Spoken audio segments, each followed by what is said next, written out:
আলহামদুলিল্লাহি ওয়াহদা ওয়াসসালাতু ওয়াসসালামু মান লা নাবিয়্যা বা'দা ওয়া আলা আলিহি ওয়া সাহবিহি আজমাইন। সুপ্রিয় উপস্থিতি, আমরা আজ আলোচনা করছি ইসলামী আন্দোলনের কর্মীদের চিন্তা, ইসলামী রাষ্ট্র নাকি কল্যাণ রাষ্ট্র। আধুনিক জাতিরাষ্ট্র গঠনের পরপরই ইসলামী চিন্তাবিদ, দার্শনিক, মুজাদ্দিদগণ ইসলামী আন্দোলনের কার্যক্রম আলাদা আলাদাভাবে পরিচালনা করার উদ্যোগ গ্রহণ করেন। ফলে আরবে ইখওয়ানুল মুসলিমিন, এশিয়ায় জামায়াত ইসলামী সহ অন্যান্য দেশসমূহে ইসলামী রাষ্ট্র ব্যবস্থা প্রতিষ্ঠার জন্য জোরালোভাবে কার্যক্রম চালু হয়। এ সকল আন্দোলনে রয়েছে দীর্ঘদিনের ইতিহাস রয়েছে। এ সকল আন্দোলন কিভাবে গড়ে উঠবে তা নিয়ে বিভিন্ন পরিকল্পনার রয়েছে। হাজার হাজার শাহাদাতের নজরানা, শাহাদাতের তামান্না নিয়ে লক্ষ যুবক কিশোরী আন্দোলন করছে, শহীদ হয়েছে। শাহাদাতের তামান্না নিয়ে বিংশ শতাব্দী পর্যন্ত অনেক কিশোরী আন্দোলন করছে, শাহাদাত বরণ করছে, শহীদ হয়েছে। বিংশ শতাব্দী শেষ হলেও একবিংশ শতাব্দীর শুরুতেই ইসলামী আন্দোলনের উপর পশ্চিমা সাম্রাজ্যবাদ, মার্কিনী পুঁজিবাদ, ধর্মহীন গণতন্ত্র, লিবারেল সেকুলারিজম এবং লিবারেলিজম হিংস্র আক্রমণ করে। যদিও ইসলামী আন্দোলনের রাস্তাটা কোনো সময়ই ফুল বিছানো ছিল না, আর থাকবেও না, তবুও এই শতাব্দীর শুরু থেকে আন্দোলনের উপর চলতে থাকে নানা ষড়যন্ত্র। এরই মধ্যে পারিপার্শ্বিক ষড়যন্ত্র বেশ উল্লেখযোগ্য, যেমন ইসলামী রাষ্ট্র, হিজাব, নারী, সংখ্যালঘু সম্প্রদায় ইত্যাদি। বাংলা অঞ্চলে ইংরেজদের দীর্ঘদিনের শাসন, অপরদিকে ওসমানী শাসনামলের পতন, মুসলমানদের শেষ সম্বল মুসলিম ভূখণ্ড রাষ্ট্রসমূহ হাতছাড়া হতে থাকে। একে একে ইসলামী আইন বাতিল করে ব্রিটিশ শাসকরা এই অঞ্চলে তাদের তৈরি আইন প্রতিষ্ঠিত করে যায়। মুসলমানদের হাতে নামমাত্র কিছু মাদ্রাসা, ইবাদতের জন্য কিছু মসজিদ রেখে যায়, আর রাষ্ট্র বিচারালয়, সমাজ, সংস্কৃতি, যুদ্ধ সব কিছু চলতে থাকে অনইসলামিক আইনের মাধ্যমে। এমন এক প্রেক্ষাপটে জিহাদ ফি সাবিলিল্লাহর আহ্বান জানিয়ে ইসলাম প্রতিষ্ঠার জন্য ইসলামী আন্দোলনের সৃষ্টি হয়। উপমহাদেশে জন্মগ্রহণ হয় জামায়াত ইসলামীর।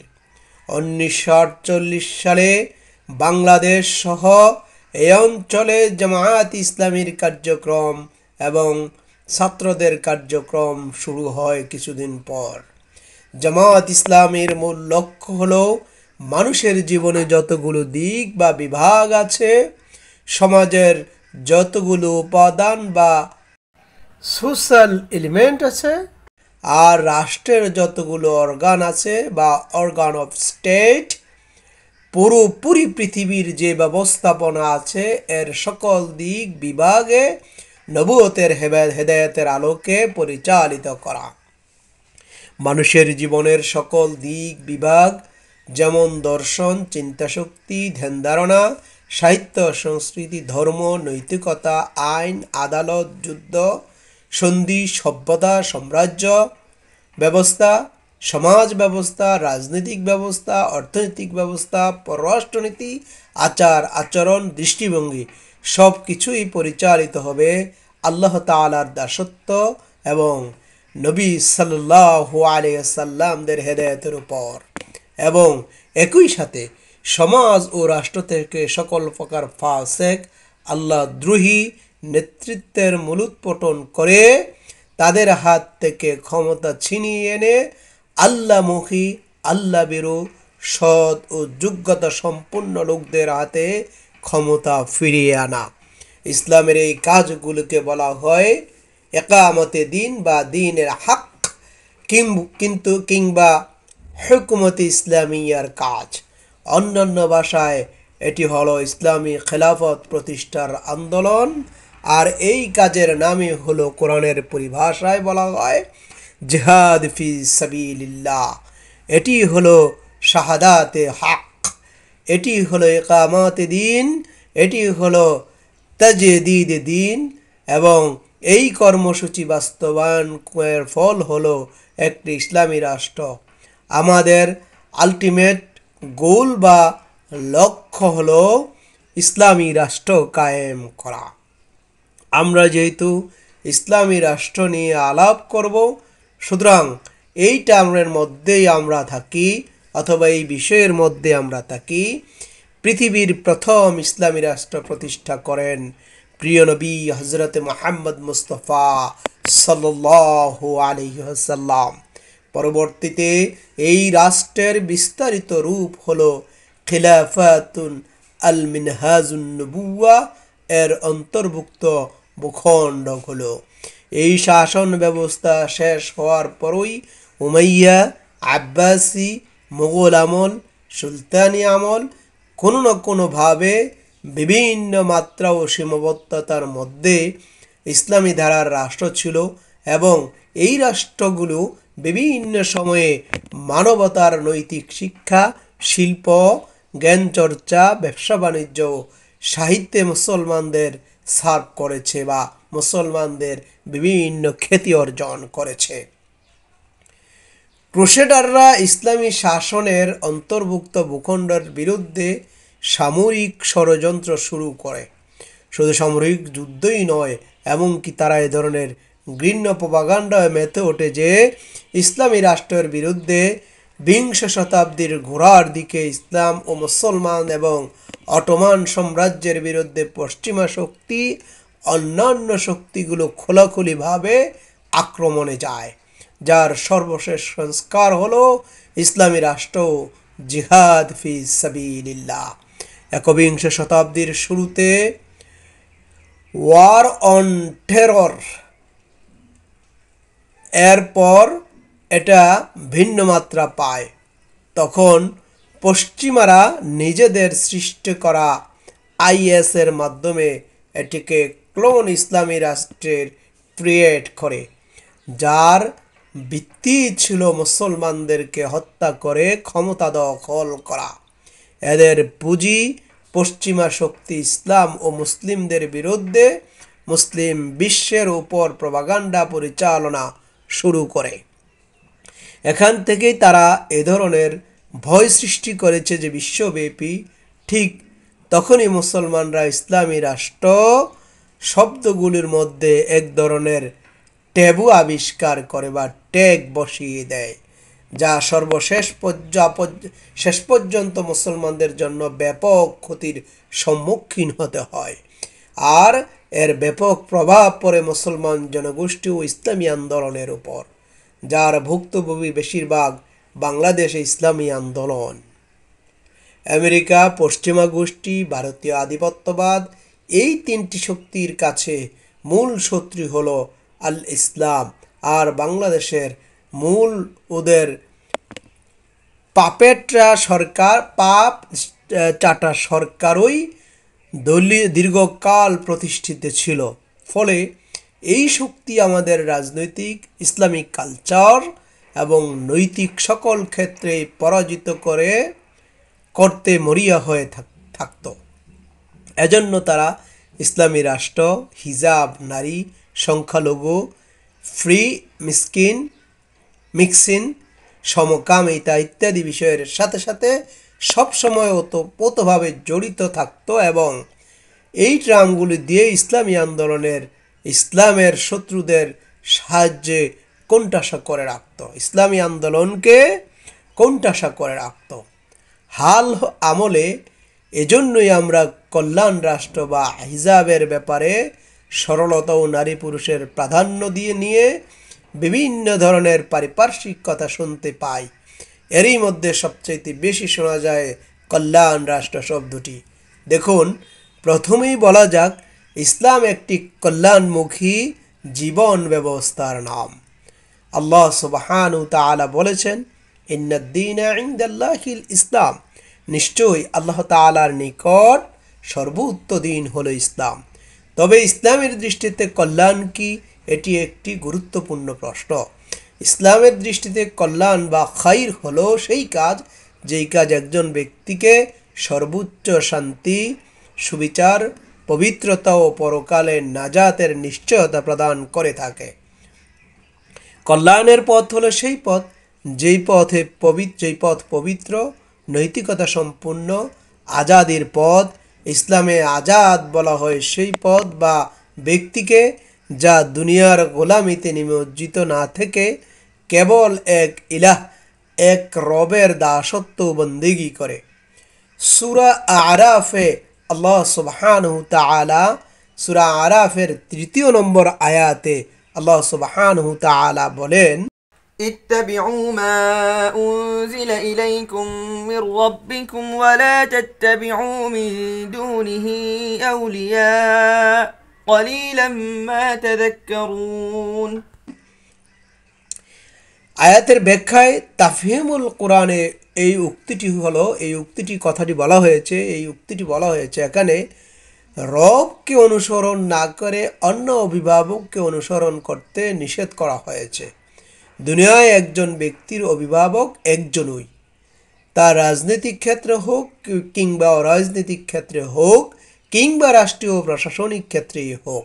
সুতরাং বোঝা যায়, যিনি আল্লাহকে একমাত্র অভিভাবক মান্য করেন তিনিই মুক্ত, আর যিনি অন্য আরেকজনকে নেতা কিংবা গোষ্ঠীর কাছে নিজের রাজনৈতিক ও নৈতিক ইচ্ছা সঁপে দিয়েছেন, তিনি দুনিয়ার গোলাম হয়ে গেছেন। দুনিয়ায় তিনি গোলাম, আর আল্লাহ তাআলাকে মান্য করেছেন বলে তিনি আজাদ বা দাস। এই আজাদির মধ্যেই সবচেয়ে বড় কল্যাণ নিহিত রয়েছে।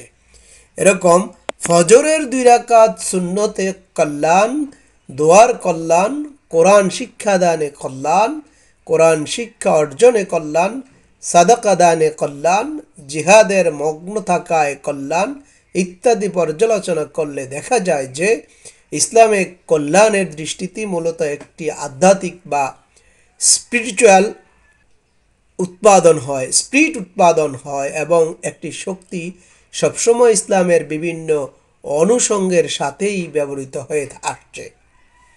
কিন্তু লক্ষণীয় বিষয় হচ্ছে, বর্তমান এই সময়ে যেভাবে কল্যাণ রাষ্ট্র ব্যবহৃত হচ্ছে সেটা নিয়ে আমরা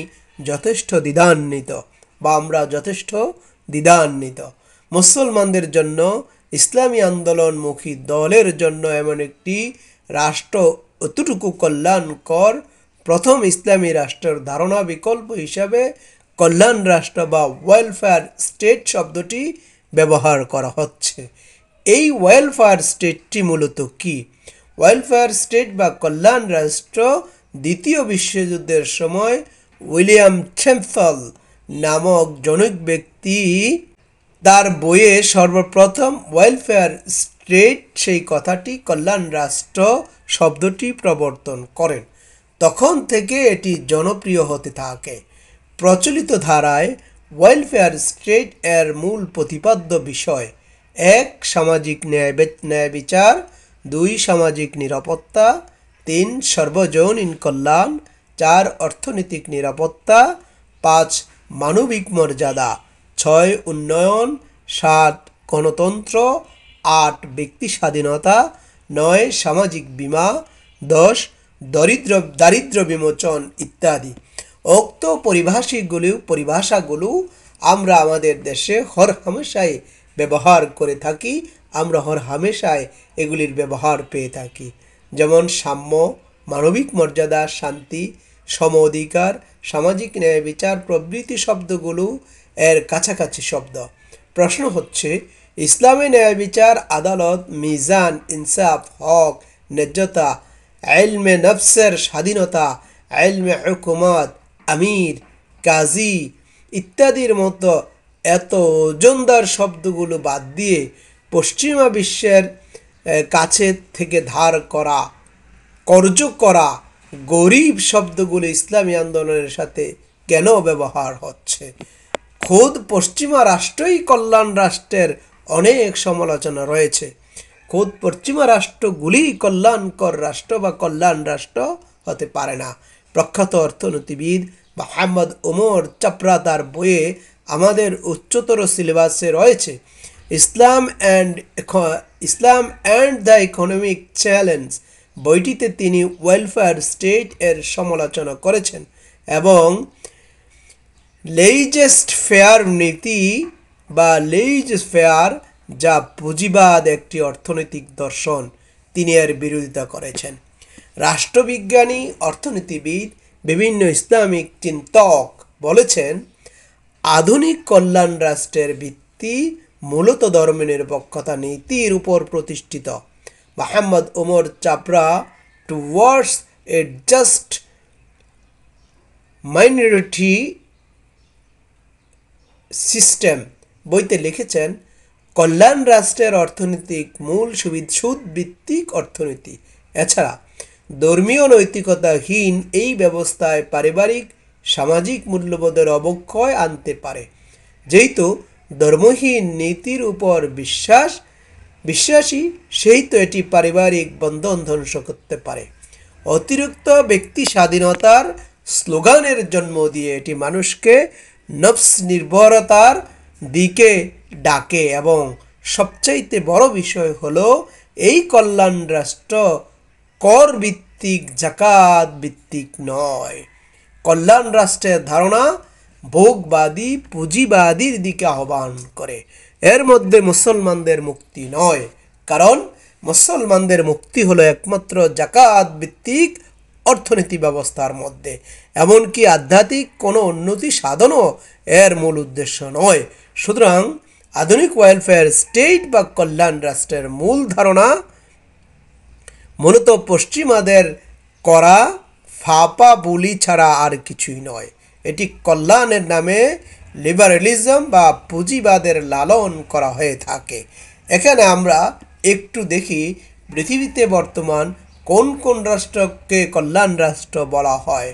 ওয়ার্ল্ড পপুলেশন রিভিউ 2024 এর রিপোর্ট অনুযায়ী বলা হয়েছে পৃথিবীতে সর্বাধিক কল্যাণ রাষ্ট্র হলো England, France, Sweden, America, Italy, Belgium, Denmark, Japan, Netherland, Spain, Latvia, New Zealand, Canada, এমনকি অবৈধ দখলদার ইসরায়েলও, যাদের নিজেদের অস্তিত্ব এবং নিজেদের ভূমিতে যারা থাকতে পারে না, অবৈধভাবে অন্যের ভূমি দখল করে, এরাও কল্যাণ রাষ্ট্রের অন্তর্ভুক্ত।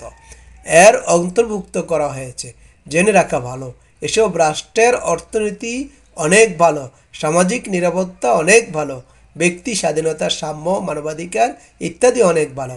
ফলে তারা ওয়েলফেয়ার স্টেট এবং এর আজকের দুনিয়ার সবচাইতে বড় উদাহরণ। সুতরাং বোঝা যাচ্ছে মূলত ওয়েলফেয়ার স্টেটটা আসলেই কি। ইসলামী রাষ্ট্র, এ পর্যায়ে আমরা ইসলামী রাষ্ট্র কি, সৈয়দ আবুল আলা মওদুদি রহমতুল্লাহ আলাই বলেছেন ইসলামী রাষ্ট্র মূলত একটি রাষ্ট্র যেখানে জাতীয়তাবাদের নামের গন্ধও থাকবে না। এটি একটি আইডিওলজিক্যাল স্টেট বা আদর্শবাদী রাষ্ট্র। এই রাষ্ট্রের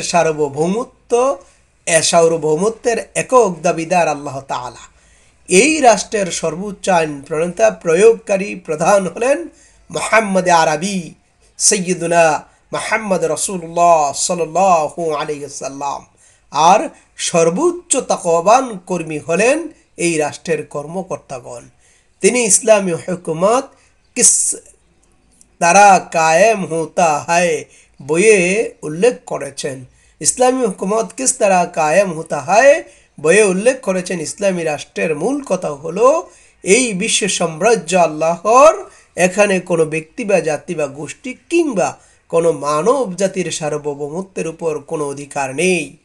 প্রশ্ন আসবে মানুষ হিসেবে তাহলে এই রাষ্ট্রে আমাদের অবস্থান কি? উত্তর হলো এই রাষ্ট্রে আমরা কেবল আল্লাহ তাআলার প্রতিনিধিত্ব করব।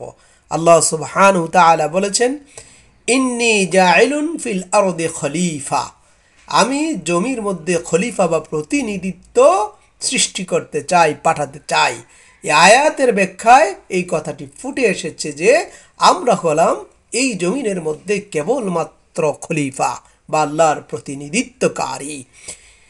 এটি এমন একটি রাষ্ট্র হবে যেখানে সামষ্টিক বা ব্যক্তিগতভাবে আমাদের প্রত্যেককে মহান আল্লাহ তাআলার কাছে জবাবদিহি করতে হবে। জামাত ইসলামী মাওলানা মওদুদীর সাহিত্য পড়ে আমরা পাই যে ইসলামী রাষ্ট্রের সেনাবাহিনী, পুলিশ বাহিনী, কোর্ট কাচারি, অর্থনৈতিক ব্যবস্থা, আইন কানুন, কর, খাজনা, পরিচালনা পদ্ধতি, পররাষ্ট্রনীতি, যুদ্ধ সন্ধি প্রভৃতি সব বিষয় ধর্মহীন রাষ্ট্র থেকে সম্পূর্ণ ভিন্নতর। সেকুলার রাষ্ট্রের প্রধান বিচারপতি ইসলামী রাষ্ট্রের কেরানি, এমনকি চাপরাশি হওয়ারও যোগ্য নয়। সে রাষ্ট্রের পুলিশ ইন্সপেক্টর জেনারেল, আইজিপি ইসলামী রাষ্ট্রের একজন সাধারণ কনস্টেবল হওয়ার যোগ্যতা রাখে না। ধর্মহীন রাষ্ট্রের ফিল্ড মার্শাল এবং জেনারেলরা ইসলামী রাষ্ট্রের সাধারণ সিপাহী পদেও ভর্তি হওয়ার যোগ্যতা রাখে না। সুতরাং বোঝাই যাচ্ছে এটি একটি ইসলামী নৈতিকতা সম্পন্ন, পবিত্র, সত্যাশ্রয়ী রাষ্ট্র হবে। এতে অনিসলামিক সংস্কৃতি তো দূরের বিষয়, এর ধারণা পর্যন্ত থাকতে পারবে না। এছাড়া ইসলামী রাষ্ট্রের কতগুলো মৌলিক নীতি রয়েছে, যেমন সার্বভৌমত্ব ধারণা। ইসলামী শাসন ব্যবস্থা বা রাষ্ট্র ব্যবস্থার প্রথম মূলনীতি হলো রাষ্ট্রের সার্বভৌমত্ব এককভাবে আল্লাহ তাআলাই এই রাষ্ট্রের আইনি সার্বভৌমত্বের অধিকারী, রাজনৈতিক সার্বভৌমত্বের অধিকারী। ইমানদারদের শাসন হলো খেলাফত আর আল্লাহ তাআলার প্রতিনিধিত্বশীল শাসন ব্যবস্থা। এখানে কোনো ব্যক্তি বা ব্যক্তির সমষ্টি বলবিহীন ঘোড়ার মতো কাজ করার কোনো অধিকার নেই এবং একমাত্র আল্লাহ তাআলার কোরআন এবং তার রাসূলের সুন্নাহ অনুযায়ী রাষ্ট্র চলবে। আল্লাহ তাআলা বলেন, যখন আল্লাহ তাআলা তার রাসূলকে কোনো বিষয়ে ফয়সালা দিয়ে দেন, তখন কোনো মুমিন পুরুষ ও মুমিন নারী সেই ব্যাপারে নিজের ফয়সালা করার কোনো অধিকার নেই। আর যে কেউ আল্লাহ তাআলা এবং তার রাসূলের নাফরমানি করে সেই সুস্পষ্ট গুমরাহিতে রয়েছে। সূরা আহজাবের 36 নম্বর আয়াতে এই কথা বলা হয়েছে। 2 হলো ইসলামী বিধান কায়েম করা। এই রাষ্ট্রের মৌলিক আরেকটি নীতি হলো এই রাষ্ট্রে কোনো রকম পরিবর্তন কর্মকৌশল এবং যুগের পরিবেশের কথা বিবেচনা করে না, বরং ইসলামের বিরুদ্ধে কোনো সিদ্ধান্ত না নিয়ে ইসলামী জীবন ব্যবস্থা প্রতিষ্ঠা করবে। রাষ্ট্র থেকে সব ধরনের মায়াসিয়াত দূর করতে হবে এবং সব ধরনের ভালো কাজের জন্ম তারা দিবে।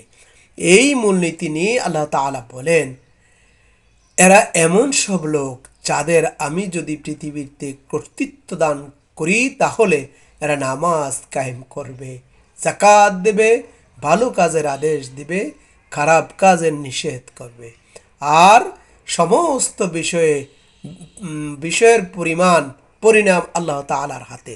সূরা হজ্জের 41 নম্বর আয়াতে আল্লাহ সুবহানাহু তাআলা এই কথা বলেছেন। 3 হলো আদল। ইসলামী রাষ্ট্রের মৌলিক নীতি হলো এই রাষ্ট্রে সুবিচার কায়েম হবে। ধনী গরিব, বড় পদবী কিংবা ছোট পদবী, শ্রেণী, জাত, সংখ্যালঘু হিসাবে কাউকে আলাদাভাবে বিচার করা হবে না। সব ব্যাপারেই ন্যায় বিচার হবে। পবিত্র ও সত্যনিষ্ঠ বিচার ফয়সালা করা হবে। আল্লাহর রাসূল সাল্লাল্লাহু আলাইহি সাল্লাম বলেন, তোমাদের পূর্বে যেসব উম্মত অতিক্রান্ত হয়েছে তারা এজন্য ধ্বংস হয়েছে যে নিম্ন পর্যায়ে অপরাধীদেরকে আইন অনুযায়ী শাস্তি দান করত আর উচ্চ পর্যায়ের অপরাধীদেরকে ছেড়ে দিত। সে সত্তার শপথ যার হাতে মুহাম্মদের প্রাণ নিহিত, আমার আপন কন্যা ফাতেমাও যদি চুরি করত তবে অবশ্যই আমি তার হাত কেটে ফেলতাম। খেলাফত ও রাজত্বের ব্যাপারে রাসূলুল্লাহ সাল্লাল্লাহু আলাইহি সাল্লাম এই কথা বলেছেন। 4 হলো বিশ্বব্যাপী আল্লাহ তাআলার বাণী গালেব করা, ইকামতে দ্বীন করা। ইসলামী রাষ্ট্রের আরেকটি মূল নীতি হলো বিশ্বব্যাপী এই রাষ্ট্র আল্লাহ তাআলার বাণীকে গালেব করবে, জিন্দা করবে, বুলন্দ করবে। এরই লক্ষ্যে এই রাষ্ট্র তার ভূখণ্ড বৃদ্ধি করবে এবং এ ব্যাপারে আল্লাহ তাআলা বলেন, তাদের সাথে লড়াই করো যেন ফিতনা নির্মূল হয়ে যায় এবং দিন পুরোপুরি আল্লাহর জন্য হয়ে যায়। সূরা আনফালের মধ্যে আল্লাহ সুবহানাহু ওয়া তাআলা এই কথা বলেন। 5 হলো মুনকার দমন এবং মারুফ কাজের নির্দেশ দান করা, আমরি বিল মারুফ ওয়ান নাহি আনিল মুনকার। এই দুনিয়ায় যত অপকর্ম, যত অন্যায়, দুর্নীতি, এর মূলত সরকার দায়ী। এদের মধ্যে ইসলামী আইন, ইসলামী নৈতিকতা না থাকার ফলে তারা দুনিয়ায় অপকর্ম করে বেড়ায়, ফলে সমাজ ও রাষ্ট্রে তার নৈতিকতা হারায়।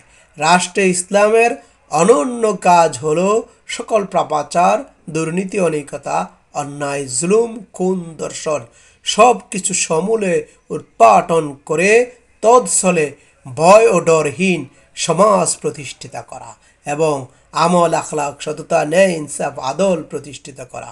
সাথে সাথে ইনসাফ প্রতিষ্ঠিত করার জন্য প্রাতিষ্ঠানিক ব্যবস্থা চালু করা, এর জন্য সমস্ত শক্তি নিয়োগ করবে। 6 হলো জবাবদিহিতা। সুরাহ পদ্ধতিতে ইসলামী রাষ্ট্র ও সরকার এর জবাবদিহিমূলক সরকার হবে। এই সরকার মূলত আল্লাহ তাআলার প্রতিনিধি। এখানে ক্ষমতা ও কর্তৃত্ব মূলত আল্লাহ তাআলার পক্ষ থেকে আমানত। সকল মানুষই খলিফা, আর সবাই এখানে মতামতের ভিত্তিতে আল্লাহ তাআলার হাল্লেওয়ালা আকদ এবং এর মাধ্যমে একটি একক কর্তৃত্বশীল সরকার প্রতিষ্ঠিত করবে। ফলে এখানে জবাবদিহিতা নিশ্চিত হবে, সকল কার্যক্রম পরামর্শের ভিত্তিতে হবে। যে কটা মূলনীতি আমরা এখানে আলোচনা করলাম, এর মধ্যে কোনো একটিতেও বৈশ্বিক উন্নতি বা পুঁজিবাদ কিংবা ভোগবাদীদের লেশমাত্রও পাওয়া যাবে না। আধুনিক কল্যাণ রাষ্ট্র মূলত সেকুলারদের একটি প্রজেক্ট মাত্র। যেখানে সেকুলার ব্যবস্থা পরাজিত হয়েছে, তখন অর্থনীতি থেকে মানুষের হাত বদলের মাধ্যমে একটি কাল্পনিক উন্নতি সাধন দেখানোই মূলত এই ব্যবস্থার কাজ। টাকা যার হাতে বদল হয়ে টাকা যত হাত বদল হয় তত এর মূল্য বাড়ে। কল্যাণ রাষ্ট্রের প্রতি মূলত এই পুঁজিবাদী অর্থনীতি ব্যবস্থাই আমাদের মূল উৎপাটন করতে হবে। কল্যাণ রাষ্ট্রের এই পুঁজিবাদী অর্থনৈতিক ব্যবস্থাকে আমাদের মূল উৎপাটন করতে হবে। আর এর থেকেই এসেছে কল্যাণ রাষ্ট্র বা ওয়েলফেয়ার শব্দটি। এটি ষড়যন্ত্র। যদিও এটি কল্যাণকর শব্দ মনে হয়, তবুও বুঝতে হবে পশ্চিমারা মূলত বিভিন্ন টার্মিনোলজি ব্যবহার করে পশ্চিমারা মূলত বিভিন্ন কার্যক্রম পরিচালনা করে পরিকল্পিতভাবে সাজায়। আর এদের মূল টার্গেট হলো ইসলামী রাষ্ট্রের ব্যাপারে জনমনে ভীতি সঞ্চার করা। সুতরাং ইসলামী আন্দোলনের কর্মীদের চিন্তায় নামমাত্র একটি মুসলিম রাষ্ট্র কিংবা ওয়েলফেয়ার মূলক রাষ্ট্র বা সার্বজনীন উন্নয়নমূলক রাষ্ট্র নয়।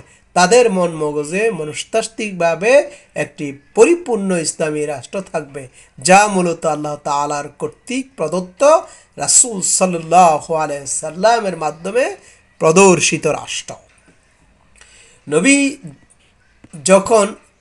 নদী যখন স্থির থাকে তখন এর নিচে অংশ বোঝা যায় না কি অবস্থায় আছে। যখন জোয়ার আসে তখন দেখা যায় নিচ থেকে অনেক নর্দমামুক্ত, কাদামুক্ত পানি বের হয়ে আসে। সমাজ বা কোনো আন্দোলনও এমন। উপরের অংশে দিয়ে ভিতরের অংশ বোঝা যায় না। যখন ভেতরের পর্যালোচনা সামনে আসে তখন দেখা যায় চরিত্রহীন নিয়ত সমাজ আন্দোলন কিভাবে ধ্বংস করে ফেলে।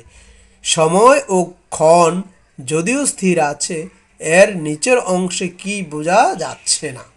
ফলে ঈমান, আমল, নিয়ত, ইহসান, খুলুসিয়ত নিয়ে ইসলামী রাষ্ট্র প্রতিষ্ঠার কাজ করে যাওয়া এখন মূল কাজ। যেন জোয়ার আসলে ইসলামী রাষ্ট্রের জোয়ার হয় কল্যাণ রাষ্ট্রে কিংবা সেকুলার রাষ্ট্রে নয়। আল্লাহ তাআলা আমাদেরকে একটি কার্যকর ও ইসলামী রাষ্ট্র কায়েম করার তৌফিক দান করুন।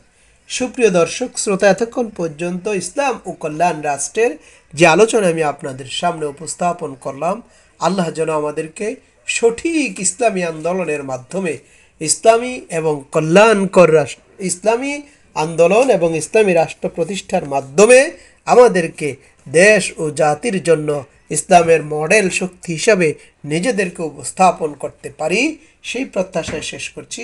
ওমা তৌফিকি ইল্লা বিল্লাহ, আলাইহি তাওয়াক্কালতু ওয়া ইলাইহি উনীব।